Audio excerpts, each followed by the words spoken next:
Bienvenidos a mi canal, yo soy Natalia Uribe, terapeuta holística, y hoy tenemos una invitada muy especial, el general Sánchez, que hizo partícipe de la Operación Esperanza, ¿cierto? Así es, Natalia. Bueno, vamos a empezar a hablar sobre quién eres tú. Cuéntanos qué haces, a qué te dedicas y bueno, todos estos temas militares que poco sé, entonces por favor explícanos. Gracias. Mi nombre es Pedro Arnulfo Sánchez Suárez. Fui el comandante de la Operación Esperanza que permitió rescatar a 4 menores indígenas que se encontraban perdidos en la selva después de un accidente aéreo y que los encontramos 40 días después junto a un trabajo muy coordinado con nuestros indígenas y las fuerzas especiales que en su momento comandaba, que era o que es el Comando Conjunto de Operaciones Especiales. Tengo 52 años. No conozco ninguna otra profesión diferente a la profesión de las armas desde mi juventud. Soy de Boavita, Boyacá. Si bien es cierto, he estudiado 3 maestrías, 3 especializaciones, también cursos de alta gerencia empresarial. Finalmente soy un soldado que le sirve al país. Más preparado que un comiso. Casi.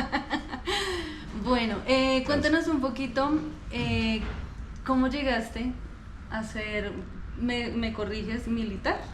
Sí. ¿Se dice así propiamente o cómo le dices tú? Sí, es militar. ¿Cómo Es llegaste militar. en este camino?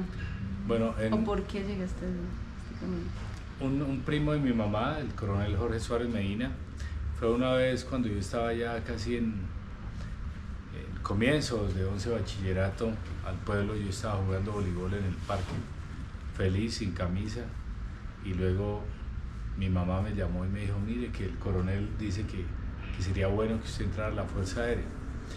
En ese momento el hermano mayor había estado en la escuela de suboficiales y me había llamado la atención, digamos, ese tema de la vida militar, y vi el prospecto que le daban a uno y veía que tenía un gimnasio espectacular. Okay. No, a mí me gusta esto, el gimnasio se ve bueno para ir a hacer deporte, etcétera. E ingresé a la Fuerza Aérea. La primera vez que conocí Bogotá fue cuando me presenté para la Fuerza Aérea. Es más, en mi pueblo me encantaba vivir allá y decía: aquí no necesito salir.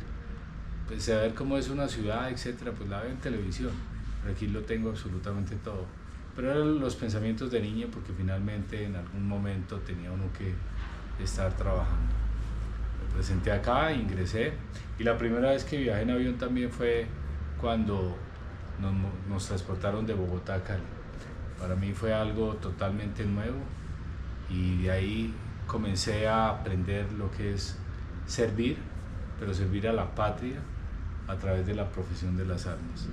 Una carrera en la cual nos presentamos unas 2.000 personas, ingresamos unos 150, nos graduamos 75 y pues al grado de general llegamos 3. Wow. Ejerciendo esta carrera, ¿cómo has entendido tu propósito en la vida? ¿Cómo has definido quizás un propósito, una misión? No sé cómo la veas tú. ¿Existe? Claro que sí. Pues lo que aprendí en mi casa, mi papá me enseñó estoicismo al 100%. Muchísimo, muchísimo. Esa filosofía de vida en la cual es aceptar la realidad tal y como es, etc. Pero él murió sin saber qué era estoicismo. Él estudió hasta tercero primaria, pero luego cuando me puse a estudiar sobre estoicismo dije: pues eso era lo que me enseñaba mi papá.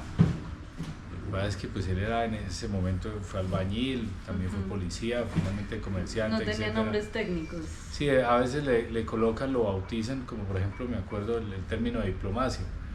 Siempre había diplomacia entre los estados, etcétera, pero hacia 1500, si no estoy mal, le colocaron el nombre diplomacia. Entonces no sé si sea estoicismo de Marco Aurelio, etcétera, los estoicos de esa época, pero finalmente le colocan un nombre que sea atractivo, que venda. Como me dijo un profesor en una maestría, ese es el mismo gato con diferente nombre. Sí. Y en esa escuela de vida, pues varias cosas podría decir que se me van a olvidar, muchas. Es uno no decide dónde nacer, pero sí qué hacer con su vida. El privilegio que tuve de nacer en el hogar en el que nací, pues fue por suerte, por fortuna, por el poder divino, por lo que queramos llamarlo, pero qué hacer con la vida sí es decisión de cada uno. Otro aspecto fundamental es que nacer pobre o nacer rico no le da derecho a ser legal, perdón, no le da derecho a ser ilegal. Hay ricos que nacen en un ambiente con abundancia, pero también se vuelven ladrones, ilegales. Por ejemplo, hay algunos corruptos que escribieron una tesis sobre la ética empresarial y están en la cárcel, o son asesinos, o son narcotraficantes. Y eso me lo enseñaron mis padres, pero hay otro que veía en el colegio, que es de San Ignacio de Loyola, que es ser más para servir mejor. Eso me impactó muchísimo. Es crecer usted, pero para que darle al otro. Y pues así como da, recibe. Entonces no se preocupe en lo que va a recibir, sino más bien en lo que da. Entonces esa filosofía de vida más aprender en la vida militar, el servir, la disciplina, la resistencia. Paradójicamente algunos dicen, oye, en las fuerzas militares le lavan el cerebro, a los militares le lavan el cerebro. Y puedo decir que sí, a mí me lo lavaron y me lo dejaron limpio de amor por la patria y por los compatriotas y por hacer el bien. Es más, muchas familias dicen, si no se arregla, hermano, lo mando allá al ejército, a la armada, a la fuerza aérea, a que lo arreglen allá. Y de alguna manera es cierto. O sea, allá en las fuerzas militares lo que le enseñan a uno es eso, disciplina, trabajo en equipo, compromiso, servicio, abnegación, resistencia, resiliencia, todo lo que uno requeriría para esta vida. Para la vida, sí. Bueno, me imagino que has tenido muchas operaciones, misiones, todo este camino para llegar a general. Yo siento que sin conocer, ¿no? Desde mi perspectiva como una ciudadana más, la guerra es un comercio, ¿no? Al fin y al cabo da para mover mucho dinero. Pero más allá de eso, cuando te enfrentas con esta operación, para que nos empecemos a empapar de este tema, ¿cómo fue que se enteraron de este tema y por qué decidieron tomar acción frente a esto? Porque me imagino que muchos accidentes se dan, muchas situaciones, muchos niños pasan. ¿Por qué esta operación sí fue especial? ¿Por qué esta operación sí se decidió llevar a cabo la búsqueda de los niños? Bueno, aquí tal vez respondería como en dos áreas. Uno el tema de la guerra y el otro el tema, digamos, por qué se dio esta operación. Entonces, respecto a la guerra, es duro, es doloroso. Yo perdí un hermano hace 12 años y eso duele enormemente. Pero la guerra, quiéralo o no, es una interacción social. Ustedes muy bien lo saben, o cualquier persona lo sabe, todas las personas tienen conflictos. Es más, se casan algunos y luego se separan y uno quiere matar al otro para cobrar el seguro. Pues eso se traslapa a una sociedad o a un estado. Cuando mira uno la historia es algo común, los conflictos en las personas es común, hace parte del ser, de la existencia del ser humano, quieran o no. Como lo dijo alguien, guerra ayer, hoy y siempre. Cuando uno revisa en el año 44, por ejemplo, y lo compara con esta nueva era, los conflictos se aumentaron por 4, pero las muertes se redujeron también en 4, o sea, se redujo a una cuarta parte de las muertes. Razones uno puede encontrar de por qué se redujeron, porque se comenzó a regular el mismo conflicto, que volver a algo más humano que es inhumano. O sea, matar a alguien no es que sea humano, pero entonces apliquemos unos medios y unos métodos que regulen, o sea, no todo está permitido en la guerra. Pero ¿por qué se aumentaron por 4 los conflictos? Y eso que supuestamente estamos más educados. Pues porque es una relación social que ocurre y comienzan a fracturarse. ¿Quién tiene la razón? ¿Quién es el que tiene la razón acá? Pues se crean estados en Westfalia, etcétera, 1648, y dicen, bueno, hagamos una cosa, respetémonos aquí las fronteras, entonces creemos un territorio, una población y una soberanía, aquí mando yo, y aquí nos relacionamos bien. Y se crearon los estados, y el estado per se, por ejemplo, ser colombiano, se supone que trata a todos los colombianos por igual. Pero siguen los conflictos, por ejemplo el estallido social. ¿Quién creó el estallido social? ¿Por qué se creó? Vea, si fuera por quitarme este uniforme y con eso hubiera paz, yo me lo quito. Nosotros no portamos las armas por gusto propio, sino por lo que defendemos con ellas, que es la vida, es que usted pueda caminar, es que el periodista pueda entrevistar, que pueda existir la interrelación humana aquí en Colombia. Los grupos criminales como la FARC, el ELN, ¿en qué parte de la Constitución dicen que pueden existir? ¿O dónde dice que yo me puedo rebelar y armar un equipo con armas para golpear a otro? ¿En qué parte dice? Porque si es así, cualquiera lo puede formar, ¿no? Aquí solamente un ente puede tener el monopolio de las armas, que son las fuerzas militares y la Policía Nacional. El resto nada más. Y eso no es por decisión mía. Nosotros defendemos la democracia aunque no la ejerzamos. No podemos votar los militares ni los policías. Y a pesar de eso, nosotros defendemos esa democracia. Si fuera que quitándonos el uniforme ya hay paz, ya dejan de robar, ya dejan de asesinar, ya dejan de secuestrar, me lo quito sin ningún problema. Pero portamos las armas es para que otros tengan privilegios que nosotros no tenemos. Por ejemplo, un 24, un 31 siempre va a haber un soldado y un policía cuidando a colombianos que estamos de alguna manera acostumbrados a la ingratitud y a la indiferencia. Pero otros van a estar disfrutando ese 24, ese 31, o estar en el matrimonio de una hermana, etc. Nosotros por el servicio, por la convicción, no lo podemos hacer, pero esto es netamente voluntario. Entonces, tristemente, la guerra, el conflicto va a existir por la misma naturaleza del hombre. Entonces volví al estallido social. ¿Quién creó ese estallido social? ¿Quién lo detonó? ¿Los militares, los policías? No. Nosotros fue a contener un vandalismo que había detrás de él. A ver, por ejemplo, decían, vamos a bloquear esto, aquello. ¿Quién les da derecho a bloquearme a mí el derecho a la movilidad? O sea, ¿por qué me bloquean una vía que yo llevaba, que me pasó en algún momento, llevaba a un familiar enfermo y casi se muere porque no pudimos pasar la ambulancia? O la persona que se iba a casar o iba a buscar trabajo en otro lado. ¿Quién le da el derecho? El Estado tiene establecidas unas instituciones para que hablen, para que aborden esos temas. Y es más, fue más violento el paro agrario que hubo en el 2012, si no estoy mal, que el mismo famoso estallido social en el cual hubo manos criminales detrás de esa violencia contra el Estado. Que se equivocaron militares o policías, pues tienen que pagar por lo que han hecho. Pero miremos cuál es la raíz o quién generó, digamos, ese tipo de violencia. Entonces, cuando hay esa violencia, nosotros lo que hacemos es contenerla, no provocarla, no generarla. Es contenerla para que no le llegue a las otras personas. Y la otra parte es el tema de la operación. Muchos nos han dicho, por fin las fuerzas militares están salvando vidas. Nosotros eso es lo que hacemos desde hace más de 205 años, inclusive en el combate. Tal vez algunos, no sé si usted ya había nacido cuando fue el desastre de Armero, en el 84 o en los 85.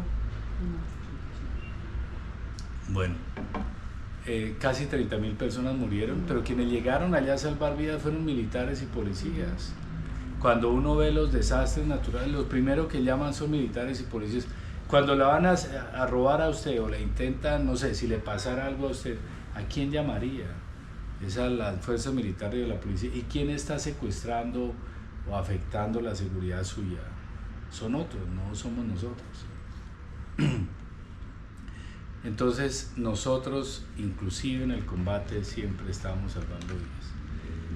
Hoy muy seguramente un policía está rescatando una persona de la calle, la Armada está rescatando un náufrago, la Fuerza Aeroespacial está rescatando o trayendo una señora embarazada de la selva que va a dar a luz. Es más, hay muchachos que se llaman satenos, porque nacieron en un avión de sateno. O miembros del ejército sacando a una persona que cayó en una mina y salvándole la vida. Lo que pasa es que esta operación fue un poco más mediática, porque duró mucho más tiempo, duró 40 días y era una situación supremamente compleja. Pero en nuestra rutina hay algo que dice recuperación de personal y eso es lo que hacemos a diario. Entonces, digamos que sea especial porque por fin, no, eso es lo que hacemos las fuerzas militares y la policía todos los días. ¿Qué fue decir lo especial? Es que esas fuerzas especiales trabajan en secreto, son muy herméticas, en silencio. Nadie puede saber lo que hacemos porque corremos grave riesgo de que alguno muera porque se delate la información. Y en este caso sí fue muy diferente, porque claro que ingresen unos indígenas con quienes en algunos casos hay diferencias. Yo no tengo diferencias con los indígenas, es más, el 88% de los colombianos somos mestizos. Quiere decir que tenemos sangre indígena, que se crean monos, etc. El ADN le dice, hermano, usted tiene raíz chibcha. Sí, entonces, no es así. Eso sí fue lo especial y que rompimos muchísimos paradigmas, que los paradigmas son buenos. Lo que pasa es que hay otros que son malos y que hay que romperlos, pero entonces se llegan con la moda, ¡ay, rompa paradigmas! El paradigma del orden, por ejemplo, rompan, ¿no? Y crea un desorden. Sí, el caos, ¿no? Ahí iba mi pregunta, ¿por qué lo de la guerra conectado con esto? Porque el sector en donde se encontraron los niños era un sector de conflicto armado, según entiendo yo, ¿no? ¿Cómo fue ese proceso de empezar a conectar desde tu experiencia, claramente porque sé que no estabas allá, o eso es lo que entiendo, que no estabas allá, estabas comandando, los que sí estaban allá en la selva, ¿cómo fue tu experiencia desde donde tú estabas, viendo cómo era esta situación con este conflicto? Porque entiendo que los militares con los indígenas estaban al tiempo como buscando, antes de unirse, ¿no? ¿Cómo fue tu experiencia ahí, en ese punto en el que existe este conflicto, están los indígenas, pero están los niños? ¿Cómo fue esa vivencia? ¿Cómo fue tu experiencia? La operación y casi toda la vida humana es llena de conflictos, el bien y el mal, la noche y el día, etc. Entonces, en esa operación, después de que ocurrió el accidente, 2 horas después había una aeronave del Estado colombiano buscando a la aeronave accidentada. Que es un protocolo, me imagino. Total. Entonces, lo primero que llegaron allá no fueron indígenas, fue el Estado colombiano con sus capacidades. Luego, pues obviamente la angustia de la familia comenzaron a buscar y veíamos en noticias, bueno, los van a encontrar pronto. Pero ya pasaron 4 días y dije, Dios mío, si no los han encontrado por aire y en esta época en la cual hay sistemas satelitales que después de impactar la aeronave del accidente le marca dónde está, si no los han encontrado, creo que nos van a requerir. Y dentro del protocolo de las fuerzas militares y la Policía Nacional está preservar la vida, es que para eso es que estamos. Pero el problema, como tú bien lo dices, es que era en una zona donde hay un conflicto, no generado por las fuerzas militares. Allá hay grupos narcocriminales que paradójicamente algunos dicen, oiga, es que no tengo más de qué vivir sino de la coca. Como si los 9 millones de habitantes que tiene el mundo vivieran todos de la coca, como si no hubiera nada. Y por eso va mi reflexión, yo vengo de estrato 0 o 1. A mí no me enseñaron que ser pobre me da derecho a ser ilegal. Y hay muchísimas opciones allá, muchas opciones. Antes tampoco vivían de la coca, entonces ahorita sí, ¿no? Por ejemplo, los bonos de oxígeno es una herramienta fundamental que tienen allá. Pero paradójicamente algunos siembran la coca, creen que reciben, pero se olvidan que con ese dinero están alimentando al verdugo porque va a comprar más armas para ser más fuerte y esa coca va a terminar en la familia de alguna persona por acá o en otro lado. La cadena. Sí, o es más, que dicen los europeos o los americanos, los estadounidenses, no, son más educados ellos, sí, los más educados consumen la mayor calidad de la coca. O sea, la educación no es la que le permita eso, es la cultura. Mi papá, si se habla de educación, estudió hasta 3º primaria, pero era muy culto. respetaba, sabía, mi mamá también. Sabes. Entonces no es un tema de, Sabes, sí. de educación, sino de cultura. Pero allá en ese sitio, tristemente, mostró nuevamente la tragedia que se vive allá, en la cual asesinan a nuestros indígenas, reclutan a los menores, dañan el medio ambiente, y sabíamos que ahí estaba el grupo criminal de alias Iván Mordisco, un terrorista que solo aprendió a matar y a secuestrar y asesinar. Le queda difícil hacer otra cosa diferente a él. Y con todo el análisis de inteligencia dijimos, tenemos una alta probabilidad de entrar en combate. Y ahora nos piden que vayamos nosotros allá. Ya hay indígenas allá, entonces perfectamente nos podemos encontrar y un comando lo puede confundir y puede accionar su arma y asesinar a un indígena. Entonces la vida era supremamente importante, la de nuestros indígenas, y también la de los rescatistas, porque también vale la vida del rescatista. Y habían voluntarios, ¿no? Indígenas, sí, eran de la familia, muchos de la empresa también que los apoyaban allá para que fueran. Entonces lo que dijimos fue que nos dijeran dónde ellos iban a estar, y nosotros ya le comunicábamos a la tropa, cuidado en este sector para que no encontrarnos ahí. Okay. Pero finalmente, después de que encontramos la avioneta y no estaban los 4 menores, ya vino el interés de unirse más indígenas, y eran indígenas del Caquetá, del Cauca y del Putumayo. Y claro, ahí viene un golpe fuerte, porque 3 meses atrás habían degollado a un policía en el Caquetá, unos supuestos campesinos. Eso no es campesino, o sea, aquí no es si es campesino, si es indígena, si es empresario, no, aquí es asesino.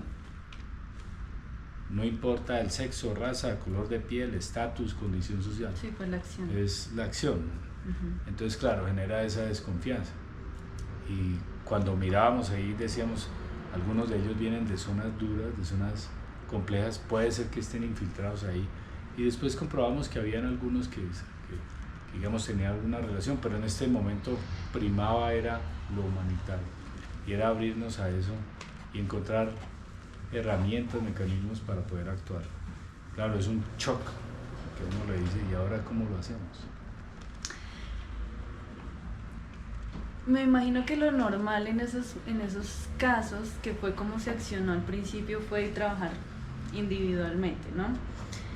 ¿Qué aprendizajes se fueron desarrollando en la medida de la búsqueda? Porque según veo, pues tuvieron que acceder a decir, bueno, sí, hay que trabajar juntos. Tanto claro, como militares como indígenas no estaban como muy cómodos con la situación. ¿Qué aprendizajes se fueron desarrollando en el transcurso de la búsqueda esos 40 días? Digamos, una cosa es lo que muestran los documentales y otra cosa la que sí, cuenta el artista, ¿no? A pesar de eso, nosotros nos sentíamos muy cómodos. O sea, los militares nos sentíamos muy cómodos. Cuando llegaron allá y los trajimos en avión de la Fuerza Aeroespacial Colombiana a esas 3 regiones, los unimos allá en San José, los llevamos allá al batallón, los atendimos. A Gerson le dije, oiga Gerson, ¿qué está? Un líder indígena del Putumayo, ¿qué es eso? Y me dijo ambil. Y le dije, ¿puedo probarlo? Y me dijo, claro. Le metí ¿Nos puedes decir qué es ambil? Es una mezcla de tabaco, es producto de tabaco, y que da de alguna manera energía a la persona. Okay. Entonces metí el dedo, me metía en la boca, intercambiamos bacterias, pero le generó confianza. Y antes de que llegaran los indígenas les dije a los comandos, vamos a integrar a los indígenas en unas células combinadas, vamos a trabajar con ellos, les vamos a dar absolutamente todo, todo es todo, le vamos a dar toda la información que tenemos, toda la organización de las villas, los mapas satelitales, etcétera, porque eso permitía el arte y ciencia militar, pero ellos también tienen un conocimiento fuerte de entender mejor los rastros que nosotros.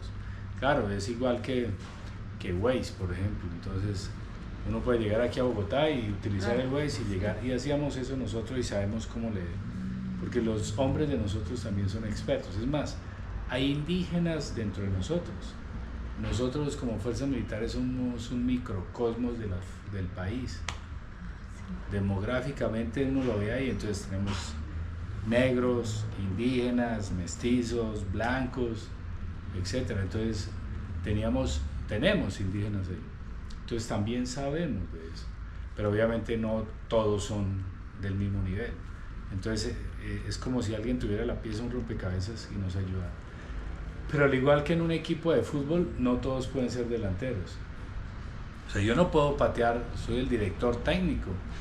Y si no hubiéramos encontrado a los menores, ¿a quién le preguntarían?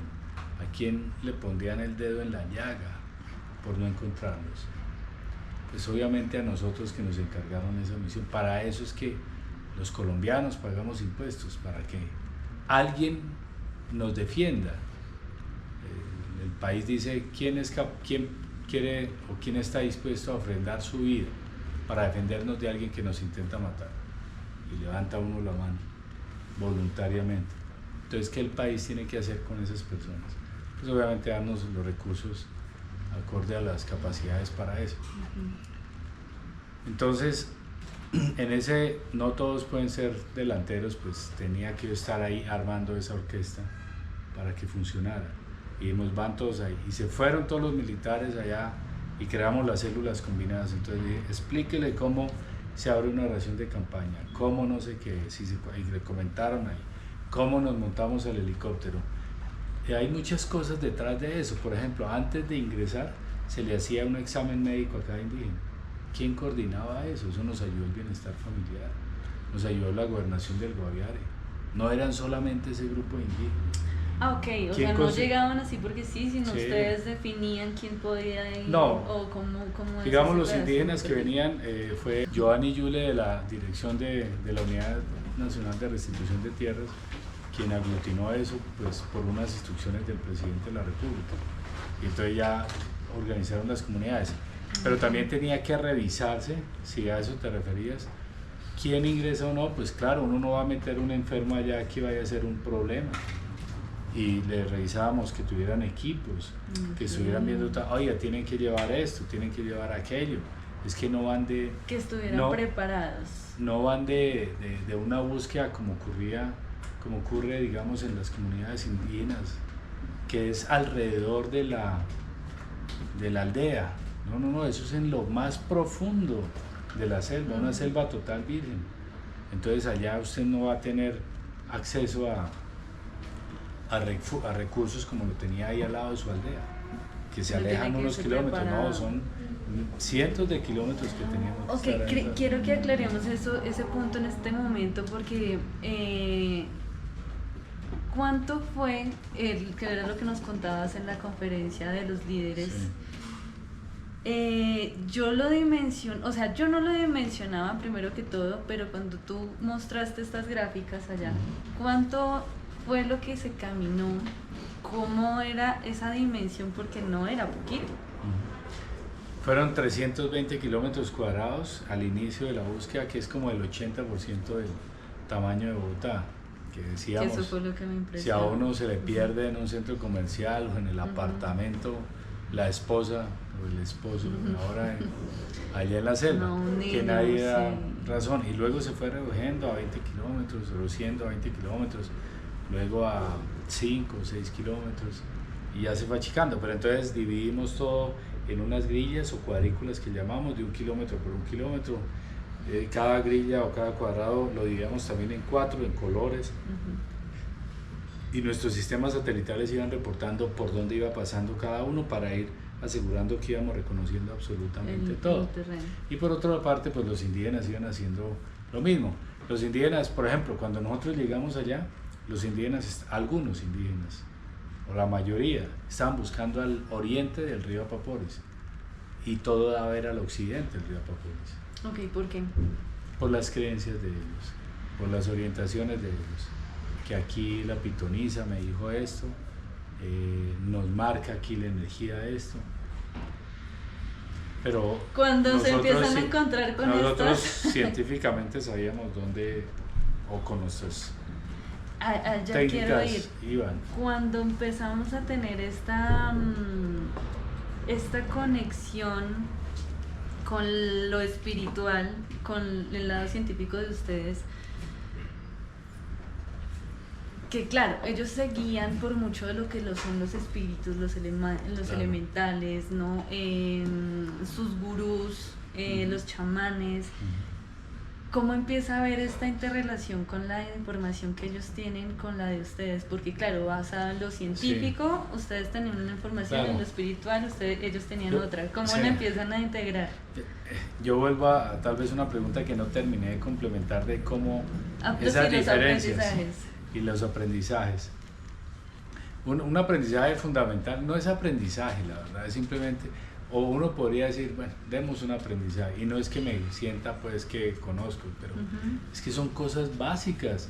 A ver, a uno no le enseñaron a respetar, a uno no le enseñaron a escuchar, a uno no le enseñaron a trabajar en equipo, entonces, ay no, aprendí a trabajar en equipo. A usted le van a enseñar, bueno, que no lo quiere aplicar es otra cosa, a usted no le enseñaron a escuchar, pero que no quiere escuchar es otra cosa.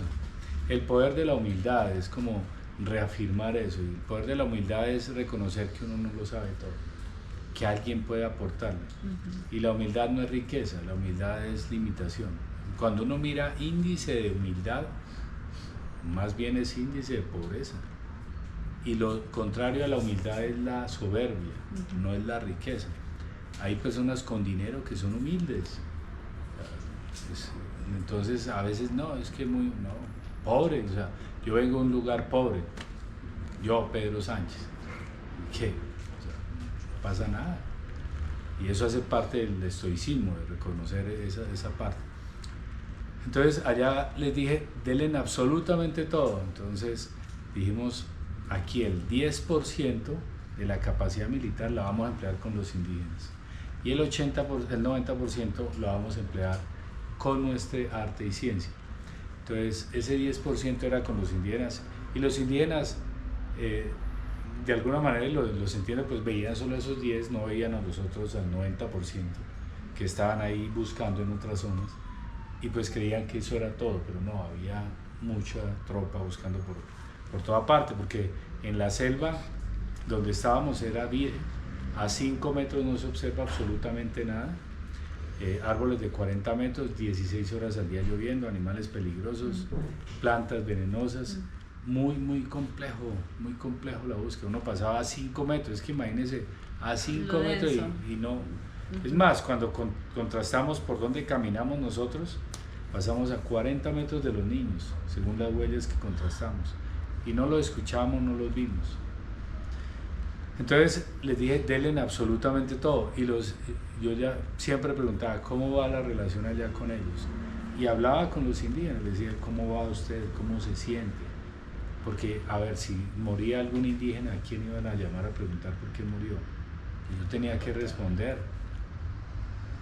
o que le faltaba comida. Imagínese usted mantener la comida de 200 personas allá, 220 personas que no había. Sí. A 180 kilómetros de San José del Guaviare, que es como de Bogotá a Río Negro.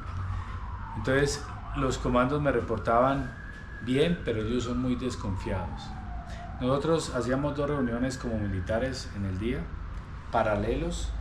Esa estrategia es aquí analizando y les decíamos qué hagan con todo lo que nos informaban ahí. Sí, entonces actuaban de una vez, rápido, y veíamos satelitalmente dónde estaban.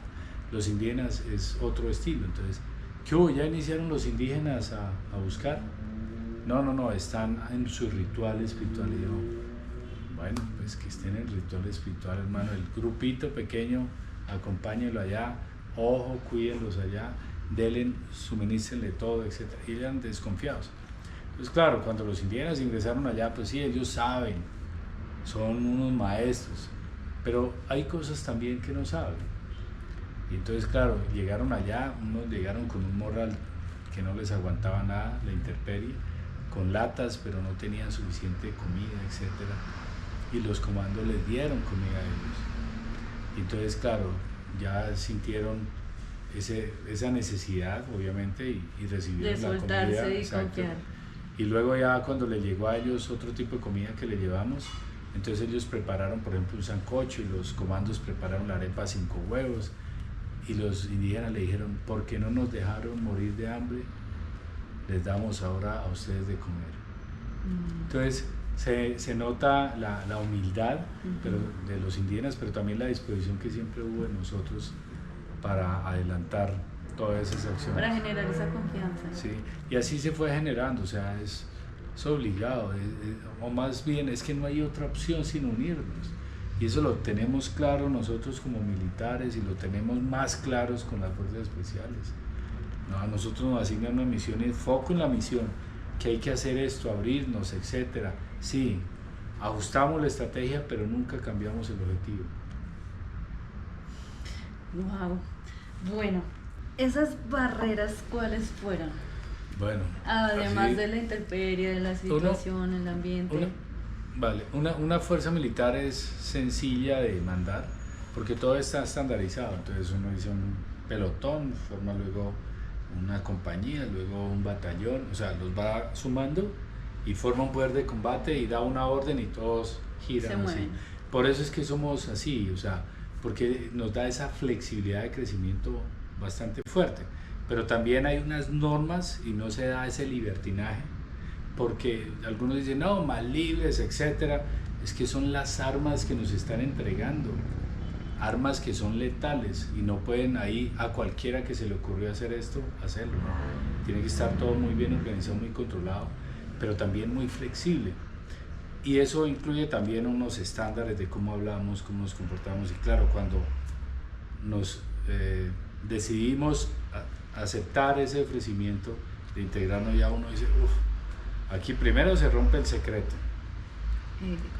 se rompe la seguridad, pero luego analizábamos y decíamos, bueno, ya encontramos el campamento terrorista, yo creo que que no eso fue lo ahí, otro, ¿no? Que como que había mucho tiempo que lo estaban buscando, sí. Y un campamento terrorista que habíamos buscado en años anteriores lo encontramos ahí.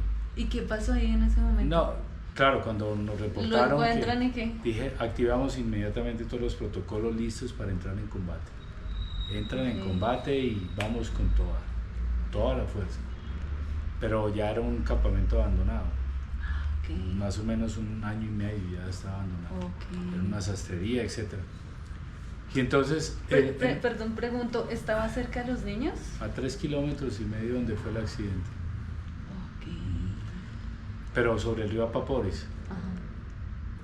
Y entonces luego viene eso y no, el ambiente de seguridad creo que lo podemos controlar, generemos unos anillos de seguridad aquí alrededor para que adentro se contengan y podamos estar seguros. Y yo decía, vamos a orientar todo hacia el lado humanitario, a rescatar a los 4 menores.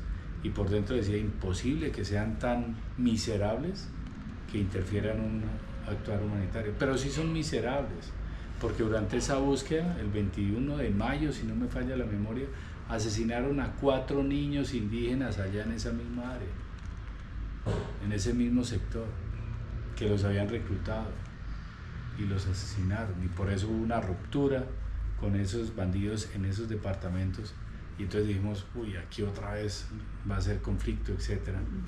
Entonces era complejo, pero dijimos, oiga, importante, la parte humanitaria, yo creo que no van a ser tan miserables de meterse allá e interferir. Pero no había nadie. Pero afortunadamente teníamos una buena inteligencia y sabíamos en qué sector estaba. Se dan todos estos aprendizajes, que al fin y al cabo son cosas básicas que nos estás diciendo, ¿no? Es el respeto, es entender al otro, sus capacidades, sus habilidades. Pero cuando se encuentran con esta información espiritual, digámosle así, ¿ustedes ven que hay algo de verdad en eso conectado con la ciencia? ¿Hay algún match de lo que ustedes de pronto estaban viendo a nivel científico con la información que les estaban entregando espiritualmente de chamanes, de lo que veían de la pitonisa, de todo esto? Yo creo que casi en la mitad de los casos sí hubo esa coincidencia. Hubo un momento en que pues la pitonisa le dijo cuando ya habíamos encontrado la avioneta y al siguiente día metimos muchísima más tropa y era la pitonisa comunicándose con un indígena y al lado hay los militares, el equipo destructor. Entonces la pitonisa dijo, mire, váyanse allá hacia donde está el sol, que era el occidente, por la tarde ya, y van a ver un árbol grande. Y entonces pues para nosotros todos los árboles eran grandes, entonces ¿cuál será aquí? Etcétera, y le dio otras indicaciones en una montaña, en un montículo, y pues para todos era como igual. Claro, cuando me dicen eso, dije, bueno, pues hacerlo, si eso hice, hagámoslo. Pero era solamente el 10% de la parte militar, entonces no me preocupaba eso. Y cuando lo contrastaba... Se abría la posibilidad. Sí, y cuando lo contrastaba con las huellas que teníamos, decía, tiene algo de lógica, tiene algo de lógica. Y claro, se fueron allá y encontraron una huella. Y dije, metimos más tropa, recuerdo, y dije, en pocas horas vamos a encontrar los menores. Y lo dije en medios de comunicación. Y comenzó a llover pues, allá, o más bien nunca dejaba de llover. Fuerte, y por la noche los comandos, por ejemplo, paradigmas o tácticas que rompimos, nosotros es en silencio, no, ahora en bulla, que no nos vean, no, ahora prendiendo luces. Y haciendo bulla, ¿no? Con parlantes, de folletos, todo. Total, todo diferente a una operación especial. Y no encontramos absolutamente nada. Nada es nada. Yo sentí una impotencia, pero decía que hay algo superior, hay algo más fuerte.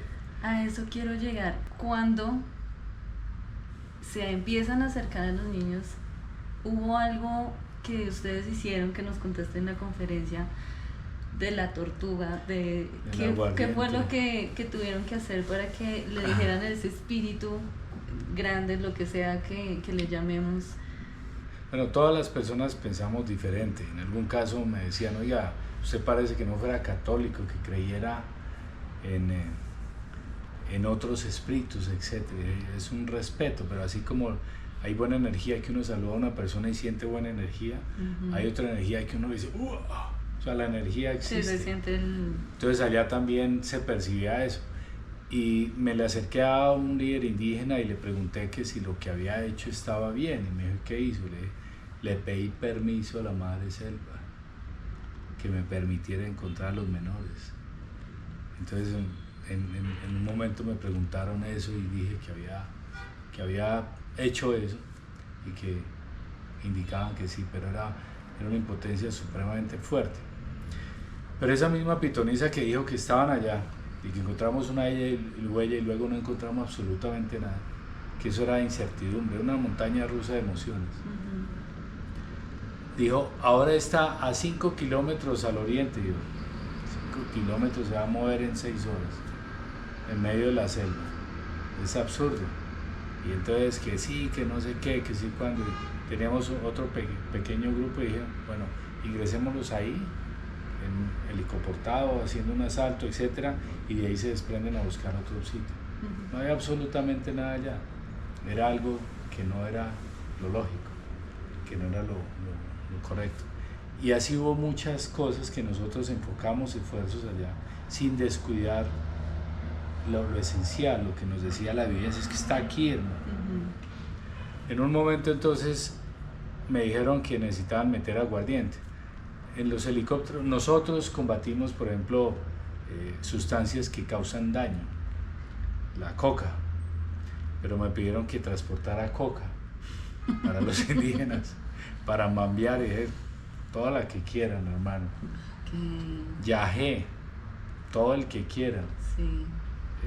Ambil, mejor dicho, lo que está prohibido, porque hacía parte de la operación y era para algo legal, digámoslo así.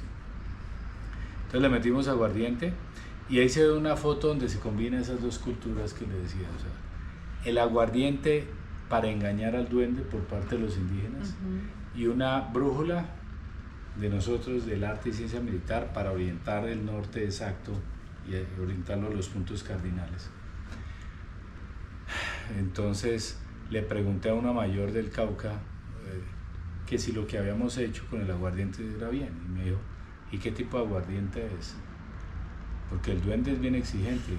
Okay. Y le dije, claro, es un buen aguardiente. Y luego llegó un coronel y me dijo, mi general, necesitamos comprar whisky porque el aguardiente no funcionó. Claro, es un y era o sea, paradójico, porque uno era por dentro, o sea, la ciencia le dice, no, pues que va a ser cierto, sí, pero eso, por dentro era uno, uy, ojalá que sea eso cierto. Okay. Dios mío, ayúdanos, por favor, que sea cierto. ¿Qué situaciones experimentaron con respecto a los elementales? En este canal creemos en esto, en elementales. Si había un duende, ¿lo sintieron? Si había de pronto algún espíritu que estaba interfiriendo en la misión, ¿existió pues, esas experiencias? Pues los comandos cuentan allá que los que estuvieron colocando el aguardiente, a ellos les soltaron las botas. Se las desamarraron. Y fuera de eso, le amarraron otra. Ah, ok. O sea, para que se cayeran. Sí, más o menos. En algún momento, por la razón que sea, yo voy a comentar hechos, no voy a decir qué lo causó. En algún momento el GPS no le funcionaba. Los únicos lesionados que tuvimos, que se cayeron, que se golpearon, que casi se sacaron un ojo, fueron de ese grupo. Los que estuvieron en todo ese tema del duende. En algún momento sentían una energía demasiado fuerte que los abrumaba y no los dejaba avanzar, como que les decía quietos. Los caninos que insertamos allá perdieron la capacidad del olfato, les dio moquillo. ¿Qué? Y eso que estaban acostumbrados a la selva y estaban preparados para eso. Muchas, cuando yo fui allá, que fue 2 días antes de ingresar, aquí quiero, o sea, por encima de mi cargo estaba mi general Giraldo, y uno también tiene que tener buenos comandantes. Él permitió que un general de la República ingresara allá al área como un soldado, a intentar buscar, y con ese alto riesgo que podía entrar en un combate. Y cuando llegué allá, pues dije, oh Madre Selva, permite que estos mortales humildes ante ti encontremos a nuestros 4 menores, que son como nuestros cuatro hijos, porque el 60% de quienes estábamos allá somos padres. Es más, un coronel que luego relevamos y que estuvo en la parte final de la operación, le entregó a uno de los comandos que encontraron a los menores con los indígenas, le entregó un muñequito que se lo mandó el hijo de él. Le dijo, papá, dile al comando que va a ingresar que le entregue este juguete al niño, que es un juguete mío. Y eso hizo el coronel, le dijo, me da la orden de entregarle este juguete al niño. ¿Oyó? Y así fue. La situación, digamos, no permitió entregarle el juguete, pero sí coincidió en ese sentido. Entonces, claro, abrumaba, o sentía uno una fuerza fuerte, muy poderosa. En algún momento hablé con los líderes indígenas y les pedí que se conectaran con todos los indígenas del mundo, que se conectaran con todas las fuerzas espirituales del mundo, porque ya lo material prácticamente lo habíamos acabado. O sea, solamente quedaba esa parte espiritual. Todos los recursos científicos, todo. Ya. Y pedía que en el Dios que creyeran. Porque bueno, pues ¿qué será cierto? ¿Buda o Jesucristo, etcétera? Cada cual tiene su... Ven, y el día creencia. Que encontraron a los niños, ¿qué pasó?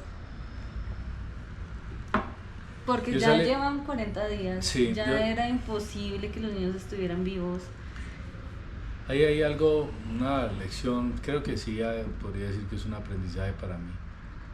Que uno lo ha encontrado, pero a veces no lo describe, que es mientras uno tenga el 1% de posibilidad de mantener el 100% de fe. ¿Y a qué me refiero? Yo comencé a averiguar cuánto podía durar una persona viva, entonces encontré el caso de una señora con 3 niños, 32 días, un piloto que se perdió, 35 días, hablé con unos brasileros, me dijeron pueden durar 40 días. Los niños, que es un milagro, la verdad, porque el avión cayó así, murieron en el impacto los 3 adultos. Magdalena, que llevaba a la bebé de 11 meses, la cubrió y le salvó la vida, y los 3 menores quedaron prácticamente ilesos. O sea, es un milagro ahí. Entonces, esos registros históricos de que alguien podría sobrevivir todo ese tiempo, más las huellas que habíamos encontrado, decía aquí nos sostenemos de la fe, y es esa fuerza invisible pero poderosa para mover absolutamente todo. Que era duro, total, o sea, total. Ya el día que salí de la selva, que fue el día antes de encontrar a los menores, le dije a los comandos, los voy a relevar a todos, porque si bien es cierto querían seguir buscando, estaban ya cansados. O sea, por ejemplo, los indígenas solamente quedaban 16 de los 92 que tuvimos, ya habían salido la mayoría, y los indígenas dijeron, salimos ya de acá, ya, y vamos a hacer otro ejercicio espiritual. Los militares no, 115 siempre, y dije, no, aquí el número se reemplaza por este otro batallón que íbamos a mover de Buenaventura, que lo comenzamos a mover el otro día. Y salí del área, me traje el pañal de la bebé, porque en la búsqueda lo encontramos, pero era un indicio que ya habíamos encontrado antes, pero lo volvimos a encontrar, y tenía la esperanza de que si se le hacía una prueba de ADN o unas pruebas en laboratorio, aunque es materia fecal, es complejo, uno pudiera saber como el estado de salud de la niña, como para tener algo de indicio. Saber en qué punto estaban. Sí. Y me lo traje allá y dije, Dios mío, permítenos encontrar al menos los cadáveres. El primero que muy seguramente se podía morir era el menor, le quedaban horas, luego la niña, la bebé de 11 meses, mi ahijada, Cristina, y luego ya las otras niñas. Pero ese mismo día, anterior a encontrarlos, don Rubio, que es un mayor es alguien de alta jerarquía, se tomó el viaje. ¿Era el chamán? Sí, se tomó el viaje y eso le permitió visualizar dónde estaban. Y ese era el último ejercicio que iban a hacer ellos. Y por eso es importante correr la milla extra, dar un poco más de lo que se espera. El siguiente día partieron un grupo de militares, la célula pequeña que teníamos con los indígenas. 4 indígenas siguieron avanzando y encontraron una tortuga. Eliezer la encontró. Eliezer era un líder indígena del Putumayo, y eso es símbolo de buena suerte, y la amenazó, la cogieron y dijeron, o me entrega a los niños o me le como el hígado. Y Nicolás dijo, yo me le bebo la sangre. La amarraron, siguieron caminando, metros adelante, minutos después escucharon el llanto de la menor. Claro, hicieron todo el ritual con tabacos, etcétera.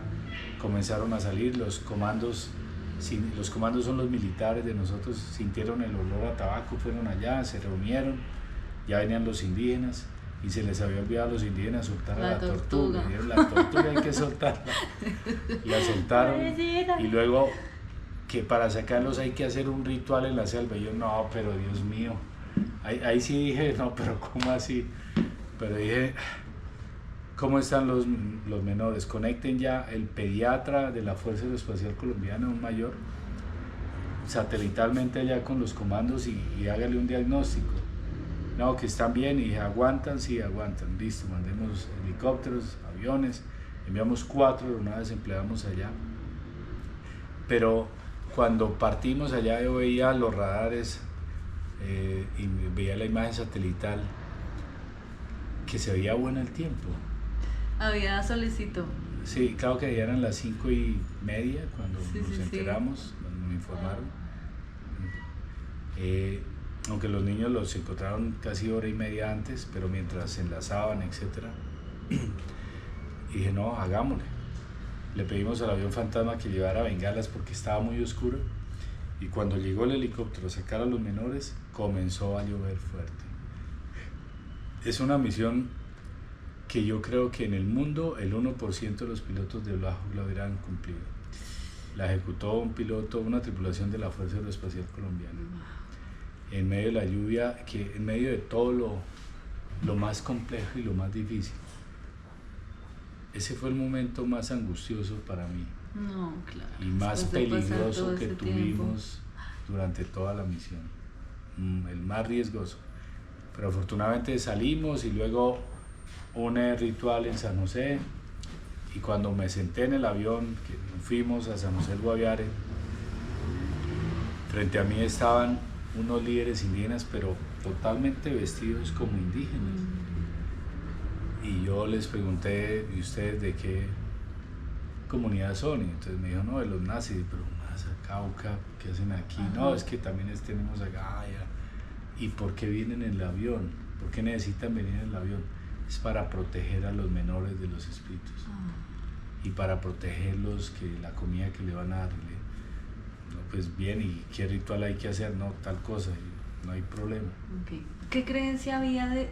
A ver, yo siento que esto fue tan grande, un aprendizaje tan grande para Colombia, que la misión siento que traía un aprendizaje más de ustedes, como de pronto de militares, de indígenas, de mostrarle algo al mundo.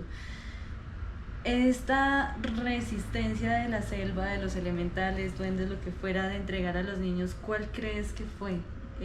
¿Por qué los niños? ¿Por qué salieron ilesos? ¿Por qué fue tan importante? ¿Qué mensaje la misión en total traía para el mundo? ¿Cuál crees que sea? Tal vez de unión, de respeto, de unión, porque cuando uno tiene un propósito común, ahí es que unirnos para trabajar por ese propósito común. Y que puede ser que tengamos muchas divergencias y muchas diferencias, pero el qué es fácil, sí, queremos esto. El cómo es lo complejo. Y en ese cómo está el éxito, y esa unión es fundamental. Pero para poder lograr esa unión se requieren otros elementos. Voy a mencionar muy pocos. Uno es el respeto. Respetar lo que el otro cree, lo que el otro piensa, lo que el otro considera, pero jamás abandonar el sentido de la unión. Okay. Hablando de esa unión, ya porque sé que nos queda poquito tiempo, la relación con la comunidad, sé que era Huitoto, ¿no? ¿Qué otras comunidades se unieron y cómo está la relación de la milicia con la comunidad indígena a nivel de Colombia, ¿no? Los Nasa, los Coreguaje. Toda esta misión. Están también los Nasa, los Coreguaje, los Nucamacu. Y ¿qué puedo decir? Que esto abrió unas puertas importantes también. En algún momento me contactaron del Cauca para intentar mejorar las relaciones entre fuerza pública e indígenas. Y fui a una reunión y les dije, mire, pero deben estar estos militares porque nosotros somos de otra área. O sea, estamos en todo el país, pero no es nuestra responsabilidad. Y me dijeron, no, solamente le decimos a usted, solamente confiamos en usted. Entonces les dije, permitan escuchar a los militares, que pueden ser incluso mejores que yo. Porque muchas veces se forman estereotipos que uno piensa que la otra persona es su enemigo, pero es por la ignorancia, o porque no habla, o porque no se comunica, o porque no averigua. Entonces, claro, cuando comenzamos a hablar, sentimos diferencias, pero también una convergencia importante. ¿Qué se ha construido de esas? No, una relación supremamente fuerte allá en el Cauca, a pesar de los problemas tan delicados de seguridad que hay allá, y trabajamos armónicamente con ellos. Y ellos han entendido, es que nosotros no perseguimos ni indígenas, ni campesinos, ni jóvenes, ni estudiantes, nada. Nosotros perseguimos son delincuentes, independientemente de todo lo anterior. Entonces ellos han entendido eso. y puede ser que nos tengamos muchas diferencias, pero pongámonos de acuerdo en algo, en lo legal. Y lo legal es lo que dice la Constitución y la ley. Usted no puede afectarle las libertades del otro, la movilidad. O sea, ¿quién le da derecho a usted a movilizarse y bloquearme todo y afectarme mi libre desarrollo, mi vida, y no solo la mía, sino la de los demás? Entonces, ha sido muy bueno. Y con los indígenas que estuvimos allá, yo hablo relativamente seguido. Es más, 2 equipos de fútbol allá tienen la camiseta que yo les conseguí para jugar. Un parque infantil que se creó allá. Ayer le ayudé a comprar la torta a una de las 3 mujeres que estuvo allá en la búsqueda. Hubo 3 mujeres allá metidas en la selva para comprar la torta. También le ayudé a que fuera el hijo a participar en fútbol. O sea, ojalá uno pudiera dar más. Pero pues el Estado, digamos, para eso es que pagamos impuestos, para que los los devuelvan correctamente, no para que los guarden en otro lado. Total. Cuéntanos, en este momento, han pasado 2 años más o menos, ¿verdad? ¿Cómo están los niños? ¿En qué estado están? Cuéntanos un poquito de su historia, ¿qué ha pasado con ellos? Después del rescate, se recuperaron en el hospital militar y luego lo llevaron a bienestar familiar. Aún están allá, ya prácticamente hace 1 año y medio desde que fueron rescatados, y muy seguramente van a estar con la familia. No sé si tal vez se inclinen más por la familia materna que por la familia paterna, pero físicamente están bien. Yo tuve la oportunidad de bailar el vals con Leslie, que cumplió 15 años hace un poquito más de un mes, el 4 de noviembre, y están supremamente bien. La pequeña también, mi hija, está muy bien. Uno podría decir que físicamente están muy bien, pero pues familia es familia. No hay familia perfecta, pero creo que el calor de la familia le va a ayudar muchísimo a ellos. Y yo creo que antes de que termine este año o a comienzos del año entrante ya estarán por fuera. Hay un documental que muy seguramente van a sacar en varios meses, y con la participación de los niños, que van a contar su historia para que conozcan. Yo no me atrevo a decir algo. Usted me preguntó también algo de qué en la selva impedía que los encontráramos. Pues para los indígenas el duende. Y el duende es alguien que se transforma en lo que sea, y según cuentan, eso no me consta, para los niños cuando nos escuchaban creían que era el duende transformado en militar. Los indígenas decían que el duende tenía la capacidad de evitar que los niños escucharan, hablaran o vieran, y que simplemente los mantenía ahí encerrados hasta que se murieran en una cueva. Mi suegro es de raíces, digamos, indígenas. Conoce mucho de los indígenas, de Caquetá, del Putumayo, mucho. Y él me hablaba de los duendes también. Después de esta historia, le creo un poco a él. Ok, voy a dejar ese tema ahí al aire, porque sí, obviamente viene a mover muchas creencias, ¿no? Entonces... Sí. Y es un tema de creencia y otra de respeto. Además,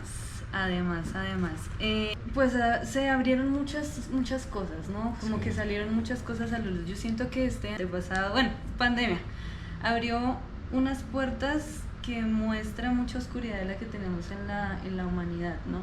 Y claro, esta situación no solamente nos muestra la guerra del por qué se da, ¿no? El que está relacionado con el conflicto de las drogas.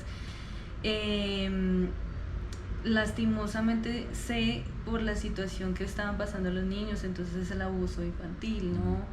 Doloroso. Y es algo particular que toca ahí. Nuestros indígenas han sido golpeados muy fuertemente, pero internamente también dentro de ellos mismos. Quiero ir, o sea, sí. es duro decirlo, pero es real. O sea, una niña que tiene sus primeros días de periodo, ya digamos se considera que puede ser mujer, y puede ser una niña de 12 años y otras cosas que tienen mucha sabiduría, claro que sí, pero también que hace falta y que ellos mismos lo dicen, es la humildad, es reconocer que hay cosas que se tienen que mejorar, porque también dentro de esas mismas comunidades, por ejemplo, hay ese tipo de abusos o ese maltrato que es doloroso. Que de pronto para los que no saben, que es una de las razones por las que los niños están en bienestar familiar, siento Sí. yo, ¿no? Sí, Sin saber familiar, mucho, claramente. Sí. Bienestar dirá lo pertinente. ¿Qué mensaje le darías a las personas que vayan a ver este video con respecto a todo esto que tú has vivido, no solamente en esta misión, en otras? ¿Qué has aprendido tú? ¿Qué mensaje le darías a Colombia? O bueno, a los que nos vean acá en el canal. Bueno, creo que podría uno definir ciertos niveles de mensaje. Un poco larga estuvo, no mentira, estuvo bien. Está bien. Pero es en el tema, digamos, personal, o sea, comenzando por persona. Como individuo, la única persona que puede darle lo mejor a cada uno es uno mismo. Y comienza todo por lo que uno piense. Entonces hay que estar alimentando con buenos pensamientos, porque eso induce a acciones y luego a comportamientos y luego a hábitos, como lo decía Aristóteles. Es como la semilla que usted, los nutrientes que le dé, pues así mismo va a crecer el árbol. Y que siempre esa persona va a tener unos conflictos. Creo que en una cultura cherokee, si no estoy mal, el niño le pregunta al abuelo: abuelo, ¿me puede decir qué es el bien y el mal? Y el abuelo le dice: es como dos lobos internos que uno tiene en el cuerpo que están peleando constantemente. Y el niño le pregunta: ¿y quién gana? El abuelo le dice: el que alimentes. Entonces lo que uno alimente es lo que uno va a generar y lo que va a dar.